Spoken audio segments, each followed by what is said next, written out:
ನನ್ನ ಈ ಸೇಡು ತೀರಬೇಕಾದರೆ ಆ ಪ್ರೇಮಿಯನ್ನು ಒಲಿಸಿಕೊಳ್ಳಲೇಬೇಕು.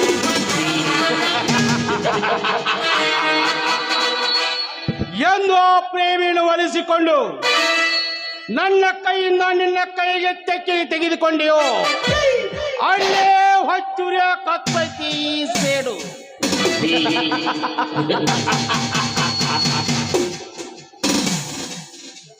ಶಿವರಾಯ, ಆ ನಿನ್ನ ಪಾಟೀಲ್ನಿಂದಲೇ ನಿನ್ನ ಸುಳ್ಳು ಹೆಸರಿಗೆ ವಿಷ ಬೀಜ ಬಿತ್ತಿ ಆ ನಿನ್ನ ಪಾಟೀಲ್ನ ಹೆಂಡತಿ ಗೌರಿ ಕೈಯಿಂದಲೇ ನಿನಗೆ ವಿಷಪಾನ ಮಾಡಿಸಿ ಕೊಲ್ಲಿಸಬೇಕು ಆ ಶಿವರಾಯನನ್ನು. ನಾನೇ ಹುಲಿರಾಯ ಎಂದು ನನ್ನ ಮುಂದೆ ಮೆರೆದು ಎಂದು ಆ ಪ್ರೇಮಿಯನ್ನು ಒಲಿಸಿಕೊಂಡೆವು ಅಲ್ಲಿಂದ ಹೊಚ್ಚುರಿಯ ಕತ್ತೈತಿ ಈ ನನ್ನ ಕ್ರೋಧಾಗ್ನಿ. ಶಿವರಾಯ, ಆ ಸೇಡಿಗಾಗಿ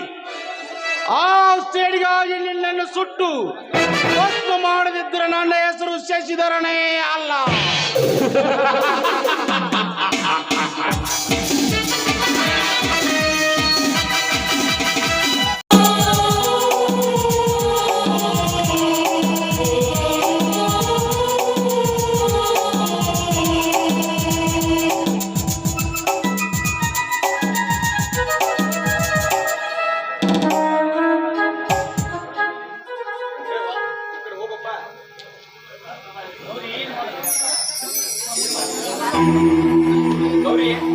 ಗೌರಿ, ಏನು ಮಾಡುತ್ತವೆ ಮನೆಯಲ್ಲಿ? ನೋಡಿ, ತಾವು ಪಟ್ಟಣದ ಅಧ್ಯಕ್ಷರಾಗಿ ಬರುತ್ತಿರುವಿರಲ್ಲ, ಅದಕ್ಕೆ ಎಲ್ಲ ಆಸನಗಳನ್ನು ಸಿದ್ಧಪಡಿಸಲಿಕ್ಕೆ ಹತ್ತಿರುವೆ. ಓಹೋ, ಅನೇಕ ಆಳುಗಳು ನಿನ್ನ ಕೈ ಕೆಳಗಿರುವಾಗ ನೀನೇಕೆ ಕೆಲಸ ಮಾಡುತ್ತಿರುವೆ? ನೋಡಿ, ಪತಿಯ ಸೇವೆಯನ್ನು ಮಾಡುವುದು ಸತಿಯ ಧರ್ಮ ಅಲ್ಲವೇ? ಪತಿಯ ಸೇವೆಯನ್ನು ಮಾಡದೆ 108 ವ್ರತವನ್ನು ಮಾಡಿದರೆ ಏನು ಫಲವೆಂದು ಪುರಾಣ ಶಾಸ್ತ್ರಗಳು ನೀವು ಕೇಳಿಲ್ಲವೇ? ನಿನ್ನಂಥ ಸತ್ಯವನ್ನು ಪಡೆದು ನಾನೇ ಧನ್ಯ. ಬಾ ಗೌರಿ, ಬಾ, ಈ ಗೌಡನ ಮನೆ ತುಣಿಯುವಂತೆ ಹಾಡುವ ಒಂದು ಸುಮಧುರ ಗೀತೆಯನ್ನು. ಆಹಾ, ದೊರೆಗಳ ಮಾತು ಎಂದಾದರೂ ಮೀರುವುದುಂಟೆ?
ಬನ್ನಿ ಸ್ವಾಮಿ, ಸಮಾರಂಭದಲ್ಲಿ ಹೂವಿನ ಹಾರ ಹಾಕಿಸಿಕೊಂಡು ದನಿವಾಗಿರಬೇಕು.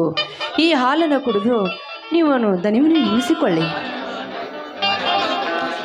ಹಾಲಿನಂತ ಗುಣದ ಸತಿಗಳು ನೀನಿರುವಾಗ ಈ ಹಾಲು ಕುಡಿದು ಧನ್ಯವಾರಿಸಿಕೊಳ್ಳುವುದೇಕೆ ಗೌರಿ? ನನ್ನದೊಂದು ಮಾತು ನಡೆಸಿಕೊಟ್ಟರೆ ಸಾಕು. ನೋಡಿ, ನಿಮ್ಮ ಚರಣದಾಸಿಯಾದ ನಾನು ಒಂದು ಮಾತು ಹಾಕಿ 1000 ಮಾತು ನಡೆಸಿಕೊಡುತ್ತೇನೆ. ಅದೇನಂತ ಹೇಳಿ? ನಿಜವಾಗಲು? ಯಾಕೆ ನಿಮ್ಮ ಸತಿಯ ಮೇಲೆ ಸಂಶಯವೇ? ನನ್ನ ಆಣೆ, ನಿಮ್ಮ ಆಣೆ, ಈ ಮಾತು ಸತ್ಯ.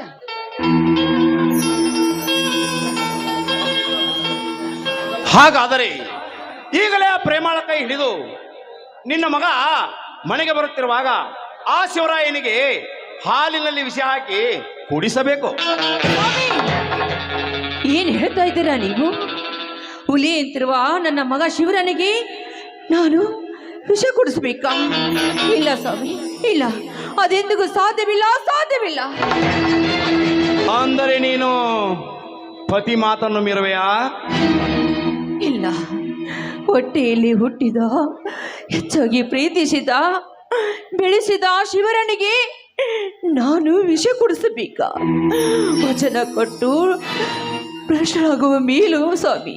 ಆದ್ರೆ ನೋಡಿ ಸ್ವಾಮಿ, ಆ ಮಾತನ್ನು ಎಂದಕ್ಕೆ ತೆಗೆದುಕೊಳ್ಳಿ ಸ್ವಾಮಿ, ನಿಮ್ಮ ಕಾಲಿನ ಸರಿ ಆಚೆಗೆ ಸತಿ ಸೋಳೆ. ನಿನ್ನ ಪತಿವ್ರತ ಧರ್ಮ ನಿನ್ನ ಹತ್ರ ಇದ್ದರೆ ನನ್ನ ಮಾತು ಪಾಲಿಸು. ನೀನು ಪತಿಹೀನ ಸತಿ ಆಗುವುದಾದರೆ ನನ್ನ ಮಾತು ಬಿಡು. ನೀನು ಹಾಕುವ ವಿಷಯ ಯಾರಿಗೂ ಗೊತ್ತಾಗಕೂಡದು, ತಿಳಿಯಕೂಡದು. ಅದನ್ನು ನೀನು ಉಲ್ಲಂಘಿಸಿ ನಡೆದರೆ ನಿನ್ನ ಕೊರಳಲ್ಲಿ ಮಾಂಗಲ್ಯವಿರುವುದಿಲ್ಲ, ನಿನ್ನ ಪತಿಯ ಪ್ರಾಣ ಹೋಗೋದು ಖಂಡಿತ. ಬರ್ತೀನಿ.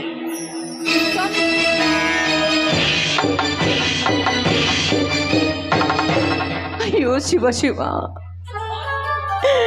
ಮಾತು ಕೊಟ್ಟು ನಾನು ಎಂಥ ಕೆಲಸಕ್ಕೆ ನಾನು ತಪ್ಪು ಮಾಡಿಬಿಟ್ಟೆ, ತಪ್ಪು ಮಾಡಿಬಿಟ್ಟೆ ದೇವ. ಆ ಈರನ ಕಶಿಪುನ ಮಗ ಭಕ್ತ ಪ್ರಹ್ಲಾದನನ್ನು ಕಾಪಾಡದಂತೆ ಎಂದು ನನ್ನ ಮಗ ಶಿವರಾಯನನ್ನು ಕಾಪಾಡ ಭಾರ ನಿನ್ನದೇ ಕೂಡಿದೆ ತಂದೆ, ನಿನ್ನದೇ ಕೂಡಿದೆ.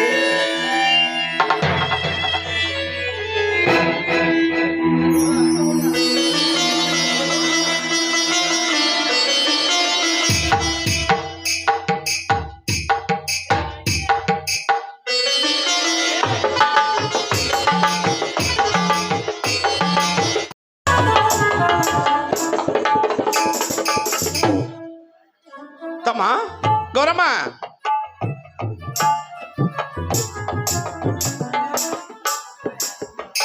ಓ ಬನ್ನಿ ಮಾಮ. ಬಾ ಶಿವರಾಯ. ಮಗನೇಶ್, ಬಾ ಮಗನೇ. ಏನು ನಿನ್ನ ಕೈ ಹಿಡಿದ್ರು ಅವಳನ್ನು ಕರೆದುಕೊಂಡು ಬಂದೇನಪ್ಪ ಕಂದ? ಬಾರಪ್ಪ, ನೀವಿಬ್ಬರು ಬಲಗಾಲಿಟ್ಟು ಒಳಗಡೆ ಬನ್ನಿರಿ. ಸಂತೋಷವಮ್ಮ, ಸಂತೋಷ. ಚಿಕ್ಕಪ್ಪ ಮನೆಯಲ್ಲಿ ಕಾಣ್ತಿಲ್ಲಲ್ಲಮ್ಮ? ಮಗು ಶಿವರಾಯ ಅವರು ಪಟ್ಟಣದ ಪ್ರಾಧಿಕಾರದ ಅಧ್ಯಕ್ಷರಾದಾಗಿಂದ ಅವರು ಮನೆಯಲ್ಲೇ ಇರೋದಿಲ್ಲಪ್ಪ. ಯಾವಾಗ ಫೋನ್ ಹಚ್ಚಿದ್ರು ಬಿಜಿ ಬಿಜಿ ಅಂತ ಬರ್ತೈತಿ ಮಗನೇ. ಮಗ, ಮೊದಲು ನೀನು ಹಾಲು ಕುಡಿ ಬರಪ್ಪ.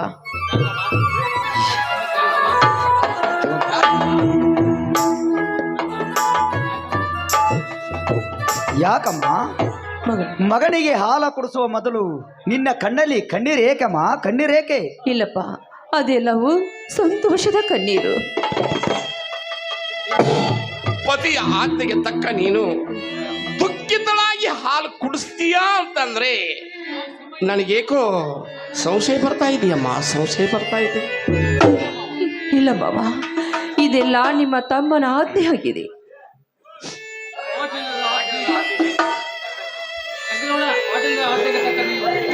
ಪಾಟೀಲನ ಆಜ್ಞೆಗೆ ತಕ್ಕ ನೀನು ದುಃಖಿ ತುಕ್ಕಿತಳಾಗಿ ಹಾಲು ಕುಡಿಸ್ತೀಯ ಅಂತಂದ್ರೆ ನನಗೇಕೋ ಸಂಶಯ ಬರ್ತಾ ಇದೆಯಮ್ಮ. ಎಲ್ಲವೂ ಆ ಶಿವನ ಹೆಚ್ಚೆ ಭಾವ. ಪತಿ ಆಜ್ಞೆಯನ್ನು ಪಾಲಿಸುವುದು ಸತ್ಯಹದವಳು ನನ್ನ ಧರ್ಮ ಅಲ್ಲವೇ? ನಮ್ಮೆಲ್ಲರನ್ನು ರಕ್ಷಿಸುವ ಆ ಶಿವನ ಧರ್ಮ. ಒಟ್ಟಾರೆ ಹೇಳಬೇಕಂದ್ರೆ ನಾವೀಗ ಪರೀಕ್ಷೆಗಾಗಿ ಒಳಗಾಗಿದ್ದೇವೆ.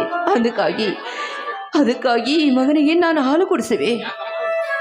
ಯಾಕಮ್ಮ ನೀನೇ ಕೇಳುತ್ತಿರುವಮ್ಮ, ನೀನೇ ಕೇಳುತ್ತಿರುವೆ. ಅಮ್ಮ ಹೊಟ್ಟೆಯ ಮಗನಂತೆ ಹಾಲು ಕುಡಿಸಿ ಉಣ್ಣಿಸಿ ತಿನ್ನಿಸಿ ನನ್ನನ್ನು ಜೋಗಳ ಹಾಡಿದ ತಾಯಿ ನೀನು. ನನ್ನ ತಾಯಿ ತನ್ನ ಮಗನಿಗೆ ಎಂದಾದರೆ ಇಸಾ ಕುಡಿಸುವಳೆ. ಕೊಡಮ್ಮ ಕೊಡು, ಧಾರಾಳವಾಗಿ ಕುಡಿತಾ ಇದ್ದೇನೆ.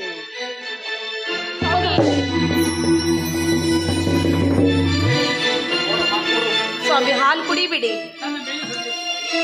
ಮಗು ಶಿವರಾಯ, ಆ ಹಾಲು ಕುಡಿಬೇಡಪ್ಪ, ಅದನ್ನು ಪರೀಕ್ಷೆ ಮಾಡಬೇಕಾಗಿದೆ.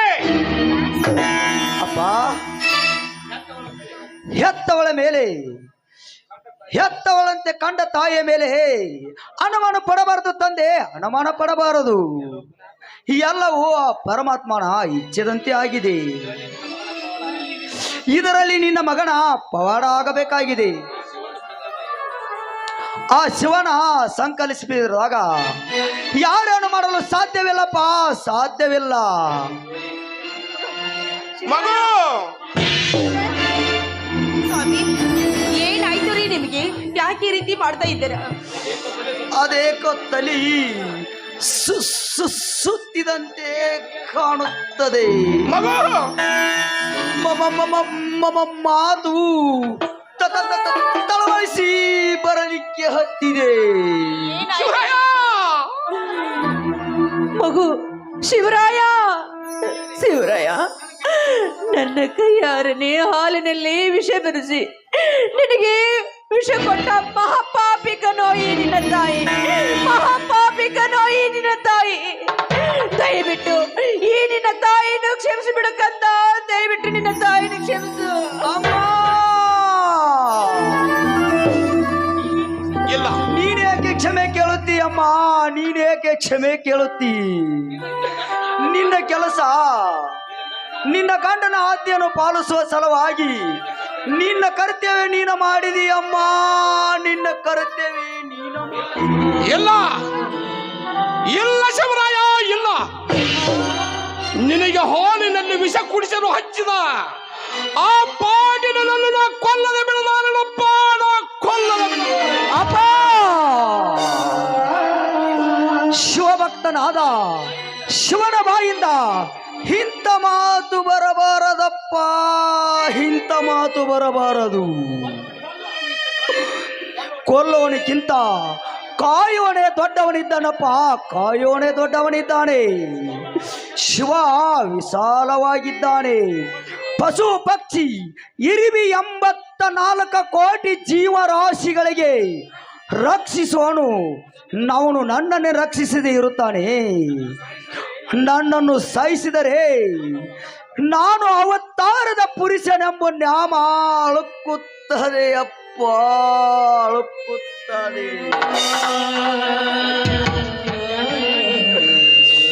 ಸತ್ಯ, ನ್ಯಾಯ, ನೀತಿ, ಧರ್ಮ ಈ ಸಮಾಜಕ್ಕೆ ತಿಳಿಯಬೇಕಾದರೆ ನಾನು ಸಾಯಬೇಕು, ಇಲ್ಲ ಬದುಕಬೇಕು. ಎಲ್ಲ ಪರಮಾತ್ಮನಿಗೆ ಬಿಟ್ಟದ್ದಪ್ಪ, ಪರಮಾತ್ಮನಿಗೆ. ಸ್ವಾಮಿ ಎಂತ ಮಾತನಾಡ್ತಾ ಇದ್ದೀರಿ ರೀ? ಎಂತ ಮಾತನಾಡ್ತಾ ಇದ್ದೀರಾ? ಅಳಬೇಡ ಪ್ರೇಮ, ಅಳಬೇಡ. ಮುತ್ತೈದ ಭಾಗ್ಯ ಅಳುಕುತ್ತಿದೆ ಎಂದು ನೀನು ಅಳುತ್ತಿದೀಯಾ ಪ್ರೇಮ? ನೀನು ಅಳುತ್ತಿದೀಯಾ? ಈ ಸಂಸಾರವೇ ದುಃಖಮಯವಾಗಿದೆ. ಪ್ರೇಮ ಎಂಬ ಜಲ ಬತ್ತಿದಾಗ, ದೇಶ ಎಂಬ ಮಡಗಟ್ಟಿ ನಿಂತಿರುವಾಗ ನಾವೆಲ್ಲರೂ ಅದರಲ್ಲಿ ಮುಳುಗಿ ಎಳಲೇಬೇಕ ಪ್ರೇಮ, ಮುಳುಗಿ ಎಳಲೇಬೇಕು. ಇದು ವಿಷಮ ಸಂಸಾರ ಎಂಬು ಕನಸೆಂಬ ಅರಿವಿರುವಾಗ ಮಹಾತ್ಮರ ಹೇಳಿಲ್ಲವೇ, ಜೀವನದಲ್ಲಿ ಎಲ್ಲ ನಡೆಯುವುದು ಬರೇ ಕನಸವೇ, ಬರೇ ಕನಸವೇ.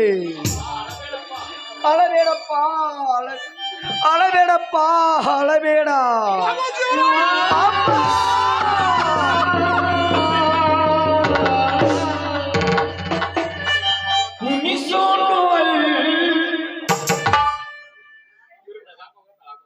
ಹೇ ತಂದೆ, ಶಿವ ಶಿವ ಶಂಕರ ಗಿರಿಜಾ ವಲ್ಲಭ, ನಿನ್ನ ಅನುಕರಣೆಯಂತೆ ನಿನ್ನ ಮಗ ಶಿವರಾಯನೆಂದಲೇ ನಿನ್ನ ವಂಶದ ಕೀರ್ತಿ ಹೇಳಿದ ನಿನ್ನ ವಾಣಿ ಸುಳ್ಳಾಗುವುದೇ ತಂದೆ, ಸುಳ್ಳಾಗುವುದು. ಆ ಪಾಟೀಲಿನ ಕುಟಿಲ ಕಾರಸ್ಥಾನದಲ್ಲಿ ವಿಷ ಹಾಕಲು ಹಚ್ಚಿದವನು ನೀನೇ. ಈ ನನ್ನ ಮಗ ಶಿವರಾಯನಿಗೆ ಕುಡಿಯಲು ಹಚ್ಚಿದವನು ನೀನೆ. ಈ ಎಲ್ಲದಕ್ಕೂ ಕಾರಣಕರ್ತನಾದ ನೀನು, ಈ ಎಲ್ಲದಕ್ಕೂ ಕಾರಣಕರ್ತನಾದ ನೀನು ನನ್ನ ಮಗನಾಯ ಶಿವರಾಯನನ್ನು ಉಳಿಸು ತಂದೆ ಭಗವಂತ,